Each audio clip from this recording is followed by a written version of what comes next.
डंका बजा रहे थे विदेश में, और विदेश में छीछा लेदर हो रही है। कोई देश कह देता है कि हमने कह दिया जाओ रूस से तेल खरीदो, कोई कह रहा है कि वो तो इजराइल के साथ खड़े हो गए। पूरी विदेश नहीं चौपट, इस पर बात ना हो। देश में शिक्षा, रोजगार, स्वास्थ्य चौपट, इस पर बात ना हो। गरीब मर रहा है, मरे। उस सिलेंडर नहीं मिल रहा है, ये भी हो सकता है पूर्व जन्म का पाप बता दिया जाए।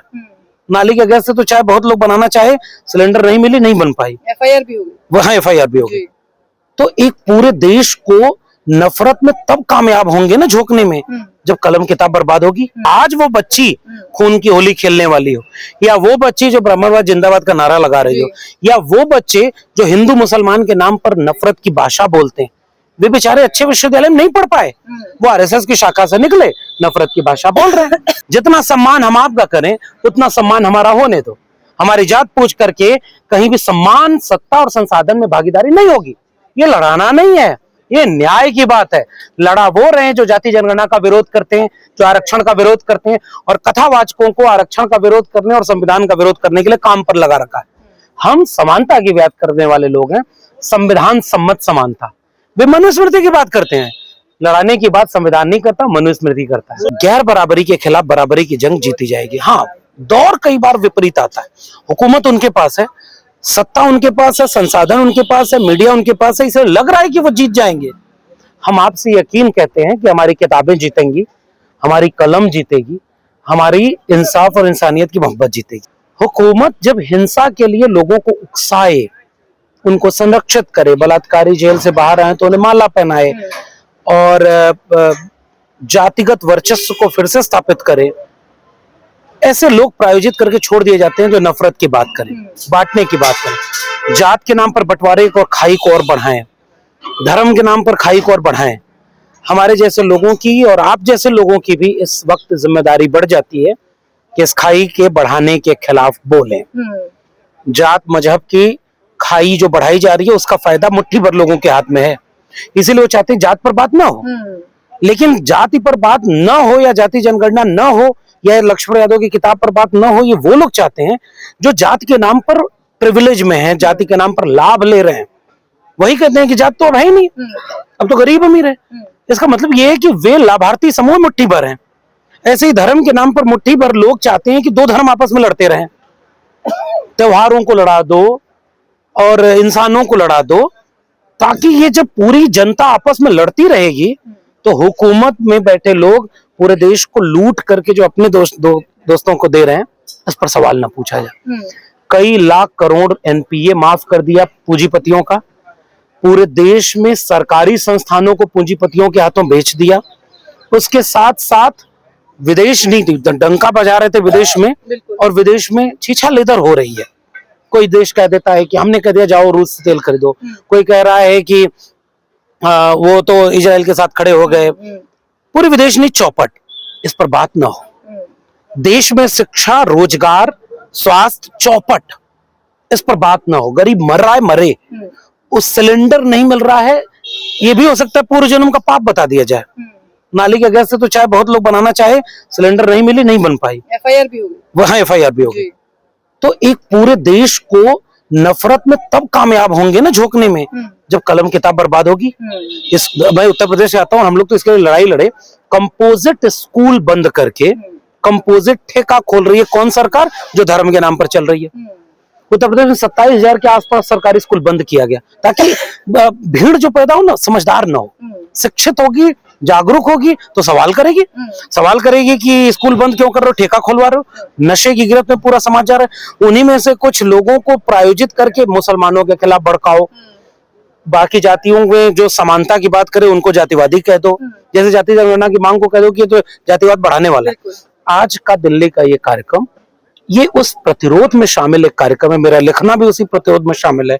मैंने प्रोफेसर की डायरी लिखी, तब भी ये पूरे देश को आगाह किया था कि 2 साल पहले जो मैं खतरा बताया था वो आज तो और बढ़ गया। जब मैंने किताब लिखी थी तब गोबर लीप करके एसी का विकल्प नहीं बनाया जा रहा था, गोबर खरीदने पर रिसर्च नहीं किया जा रहा था, आरएसएस पूरी तरह कब्जे में शिक्षा व्यवस्था को नहीं लिया था, सिलेबस पूरा बदल करके चौपट नहीं किया जा रहा था, पाखंड अंधविश्वास को शिक्षा में इंट्रोड्यूस नहीं किया जा रहा था, सरकारी शिक्षा को बेच करके प्राइवेट हाथों में फीस महंगी, सीटें कम, ये नहीं किया गया था। 2 साल बाद तो दिख रहा है कि प्रोफेसर की डायरी रिलेवेंट हो गई। ऐसे ही एक समय जब लोग जाति जनगणना किताब पढ़ेंगे तब ये समझेंगे कि ये तो न्याय और समता की किताब थी। ये तो सबको समानता और न्याय मिले और इंसान जुड़े।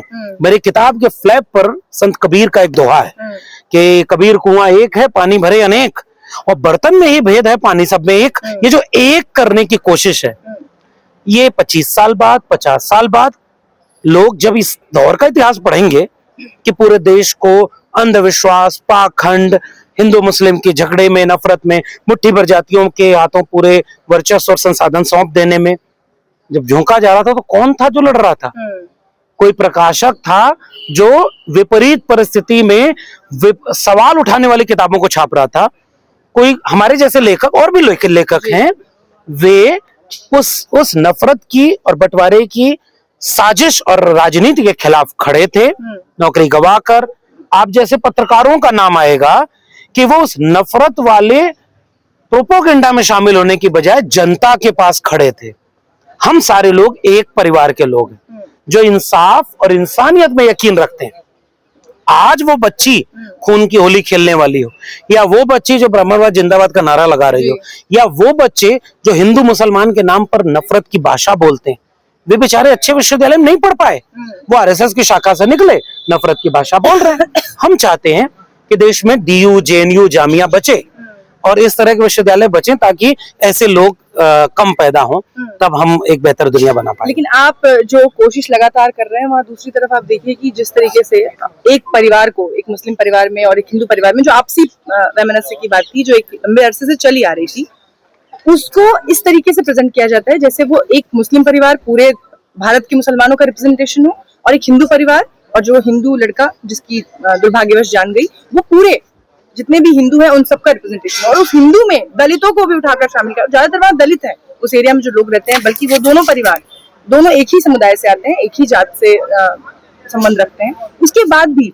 रिप्रेजेंटेशन ऐसे पेश किया जा रहा है जैसे पूरे भारत का स्वरूप है ये, और यही होने वाला है। और उन लोगों में जो वहाँ लोग रह रहे हैं, दबी आवाज में उनके अंदर ये डर भी घर कर गया है कि अगली बारी शायद हमारी है। अगर ये जो आ रहे हैं यहाँ भगवाधारी, अगर ये नहीं आएंगे तो शायद हम सुरक्षित नहीं बचेंगे। मेरी किताब पढ़ेंगे लोग तो उसमें एक बात का जवाब मिलेगा कि सांप्रदायिक ध्रुवीकरण ये इसीलिए किया जाता है कि दो धर्मों को आपस में लड़ाओ और दोनों धर्मों के ताकतवर लोग उस ताकत के हिसाब से अपने में लड़ते रहें। बहुसंख्यक आबादी दोनों धर्मों की इस लड़ाई में शिकार होती है। तो सांप्रदायिक ध्रुवीकरण के खिलाफ सामाजिक ध्रुवीकरण की गोलबंदी, गरीबों की एका, मजलूमों की एका, पिछड़े दलितों की एका, न्याय में यकीन रखने वाले, सांप्रदायिक सौहार्द में यकीन रखने वालों की एका, दो विचारधाराओं का संघर्ष देश में चल रहा है। जो मुट्ठी भर वर्चस्वशाली लोग हैं वे ऐसा माहौल बना रहे हैं कि देखो धर्म के नाम पर लड़ रहे हैं। पेट्रोल, डीजल, अशिक्षा, बेकारी, बीमारी, हॉस्पिटल में चले जाइए, लाइन लगाने में हिंदू है मुसलमान दोनों के गरीब वहां पर है, और 99% तो हम कहते हैं SC ST OBC है। बेरोजगारों की भीड़ में पूरे देश में हर जगह एक लेबर चौराहा होता है, सुबह उठा के उसकी जाति जनगणना कराइए, 90% यही लोग हैं। तो 90% हॉस्पिटल में बीमार होकर के पड़ा हुआ है, मर रहा है, कोई पूछने वाला नहीं। 90% अशिक्षा का शिकार है, उसे अच्छा स्कूल उनके बच्चों को नहीं मिला। वही 90% बेरोजगारी का शिकार है। वही 90% इस पूरे नफरत की आग में दंगे का भी शिकार हो रहा है, और थोड़े से लोग इसका लाभ ले रहे हैं। हम तो गुजारिश करते हैं कि इस हिंदू मुस्लिम के नाम पर या दो जातियों को लड़ाने के नाम पर इस तरह की राजनीति जो कर रहे हैं वे आग से खेल रहे हैं। उनको लगता है कि हिंदू मुसलमान के नाम पर लड़ाएंगे हिंदू एकजुट हो जाएंगे। ऐसा नहीं होता। जब आप हिंदू के नाम पर गोलबंद करोगे तो लोग सवाल पूछेंगे, जैसे मेरी किताब में पूछा गया कि फिर जाति के नाम पर शोषण किसने किया, फिर हमारी शिक्षा, हमारे रोजगार, हमारे सामाजिक न्याय को कौन छीन रहा है? देश के 100 अरबपतियों में हम कहाँ हैं? देश के सुप्रीम कोर्ट के 100 जजों में, हाई कोर्ट के जजों में हम कहाँ हैं? 90% आबादी देश में, मीडिया में हम कहाँ हैं? तो ये तो फिर मुसलमान तो नहीं मिलेगा दुश्मन। इसलिए हम जैसे लोग एक पॉजिटिव नैरेटिव के साथ आ रहे हैं, और बीजेपी RSS के लोग एक निगेटिव नैरेटिव के साथ केवल मजहब के नाम पर लड़ा रहे हैं। और हम हमेशा यकीन रखते हैं झूठ हारता है, सच जीतता है, नफरत हारती है, मोहब्बत जीतती है, और गैर बराबरी के खिलाफ बराबरी की जंग जीती जाएगी। हाँ, दौर कई बार विपरीत आता है। हुकूमत उनके पास है, सत्ता उनके पास है, संसाधन उनके पास है, मीडिया उनके पास है, इसे लग रहा है कि वो जीत जाएंगे। हम आपसे यकीन कहते हैं कि हमारी किताबें जीतेंगी, हमारी कलम जीतेगी, हमारी इंसाफ और इंसानियत की मोहब्बत जीतेगी। जाति के नाम पर बराबरी की बात करने वाला लड़ाएगा नहीं कभी। 100 रोटी है, 10 लोग 90 रोटी खा रहे हैं और 90 आदमी 10 रोटी खा रहा है। तो जाति एनिलेशन ऑफ कास्ट की बात करने वाले, जाति जनगणना की बात करने वाले कहते हैं 100 रोटी 100 बराबर व्यक्तियों में बंटनी चाहिए।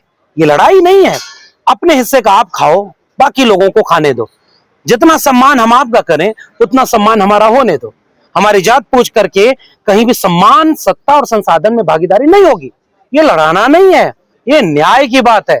लड़ा वो रहे हैं जो जाति जनगणना का विरोध करते हैं, जो आरक्षण का विरोध करते हैं और कथावाचकों को आरक्षण का विरोध करने और संविधान का विरोध करने के लिए काम पर लगा रखा है। हम समानता की बात करने वाले लोग हैं, संविधान सम्मत समानता। वे मनुस्मृति की बात करते हैं। लड़ाने की बात संविधान नहीं करता, मनुस्मृति करता है। कि धुरंधर जैसे जमाने में आपकी किताब धुरंधर कमाई कर रही है और इतनी अच्छी बिक रही है, इसका मतलब ये है कि लोग कहीं ना कहीं समझते हैं कि यह विषय कितना जरूरी है और उसे पढ़ने के बाद शायद वो ये भी समझेंगे कि जाति जनगणना सिर्फ जाति का मुद्दा नहीं है, उसके अलावा बहुत सारी ऐसी चीजें हैं जिसको ये कई धागे हैं जो खोल सकती है। अब कैसा लगता है जब आपने बुक लिखी थी, सबसे पहले आपने प्रोफेसर की डायरी लिखी, अपने बारे में बाकी चीजें बताई, उसके बाद अब जाति जनगणना जैसे मुद्दे पर आप बात कर रहे हैं, ये लोगों तक जिस तरीके से पहुंच रहा है, कितनी खुशी होती है या फिर अभी कितना दूर जाना बाकी है? बहुत शुक्रिया आप सबका। और जिस दौर में शिक्षा को बर्बाद किया जाए, समझदारी पर सवाल उठाए जाएं और कलम और किताब पर पहरेदारी बढ़ जाए, ऐसे वक्त में लोग किताब पर बात करेंगे, उसे खरीदेंगे, पढ़ेंगे और उस पर चर्चा करेंगे।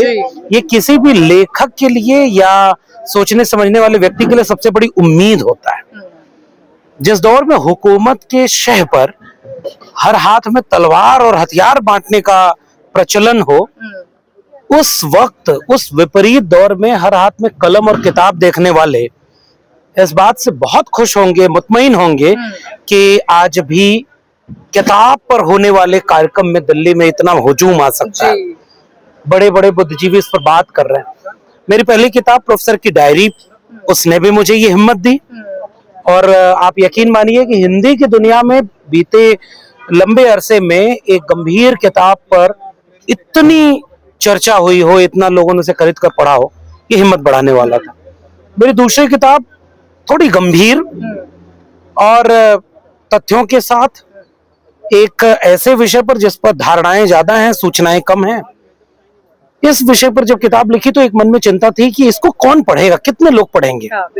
लेकिन मैं इस बात से बहुत आशान्वित हूँ, हिम्मत मिली कि इस पर भी तकरीबन 1.5-2 महीने होने वाला है और 5-5 हजार के चौथे संस्करण को आज हम लगभग खत्म होने वाला है।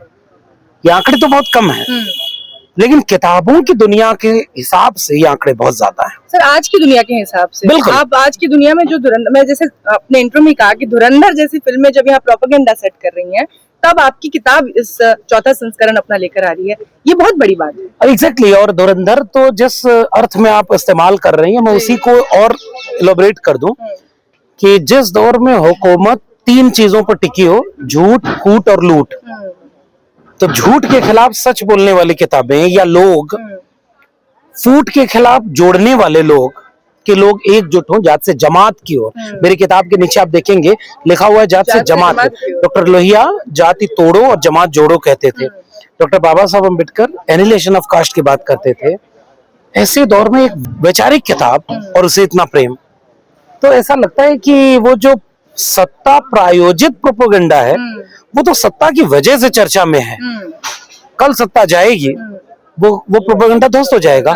और तथ्य के साथ, तर्क के साथ, समता और न्याय के विचार के साथ जो एक दर्शन या संघर्ष या किताबें हैं, मुझे लग रहा है आने वाला कल उन्हीं का होगा।